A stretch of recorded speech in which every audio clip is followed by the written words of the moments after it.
L-editorjal tat-Times qed jinsisti li l-mod kif qed jitmexxa pajjiżna qed iħalli konsegwenzi fatali. Dan meta fl-aħħar rajna t-telfa ta' persuna oħra Nicolette Girshi li kien każ ieħor ta' mara li spiċċat maqtula. Bil-vittma kienet wissiet lill pulizija dwar il-qtil tagħha iżda minkejja li saru 3 rapporti ta' fastidju, il-korp xhur wara baqa' m'għamel xejn. Professjonisti li jaħdmu f'dan is-settur qed jgħidu li l-vittmi ma jarfux kemm verament ikunu f'riskju u fil-fatt huma l-esperti li għandhom jindunaw dwar dan. Tant l-istess professjonisti qed jitolbu biex risk assessment ikun obbligatorju, għalkemm l-awtoritajiet qed jirrifjutaw li l-proċedura tinbidel. Bl-editur tat-Times of Malta jgħid li issa huwa ċari li jeħtieġ li pajjiżna jibdel direzzjoni tant li l-familja ta' Girshi qed jitolbu għal inkjesta indipendenti. L-editorjali jistaqsi wkoll għaliex qed ikunu rrifjutati rakkomandazzjonijiet tal-esperti sabiex ikunu mejjuna il-vulnerabbli.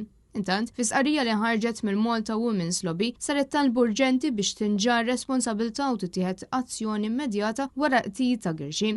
Il-lobby esprima frustrazzjoni kbira għal fatt li minkejja l-weddiet u l-miżuri suppost ġew implementati wara każ ta' Bernice Cassar, in-nisa għadhom qed jitilfu ħajjithom. L-inkjesta indipendenti li saret dwar id-delitt ta' Bernice Cassar kienet sabet li s-sistema kienet fallita. Dan kif studju finanzjat minn gvern u li sewa mal-20,000 euro kien ilu s-sena fuq xkaffa jiġbor it-trabla maħat ta' każu. Il-lobby tan-nisa staqsaw wkoll għaliex l-awtoritajiet naqsu milli jieħdu azzjoni kontra l-aggressur ta' Nicolette Girshi minkejja li kien magħruf mal-pulizija għal snin sħaħ u kien meqjus bħala teddida nazzjonali. L-istess lobby naqgħet mas-sejħa tal-kamp tal-Partit Nazzjonalista Bernard Gregg u tal-familja tal-vittmi sabiex tiġi appuntata inkjesta indipendenti l-istess kif kien ġara fil-każ ta' Bernice Cassar.